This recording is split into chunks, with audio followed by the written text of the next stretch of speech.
First year here, I'm a red shirt. Year 2 comes around, I don't put in all this work, and then I go down with the injury. So now that's a whole different other mental aspect of the game. Getting my confidence back. Next year comes, hit some threes, set a couple records, but it's not what we wanted.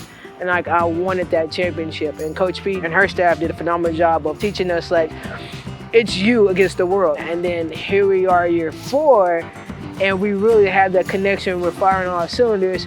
It's like seeing everything we put in the action for the 4 years come to life. So it's something that I would never ever forget. And the university does really good with taking care of their student athletes. The faculty here, like, they actually cared about you, whether you was a student athlete or a regular student. I thought that was amazing. We would come from road trips like at 2 in the morning. I emailed my teacher, I'm like, hey, I know we're studying for this, but I wasn't there. Could you come in? She came in on a Saturday morning. You can't lose with that. You know, that's people who actually care about what they do here. And I think the university does a really good job of putting us in positions where we can show our side and be how successful we can be. We do the community service so people know who we are. They give us that opportunity to show them what we have in the workplace. We get to go out and show people what we learned here as an athlete, and I think that says wonders, and our actions and our jobs and after here will show what all we learned here at Southeast.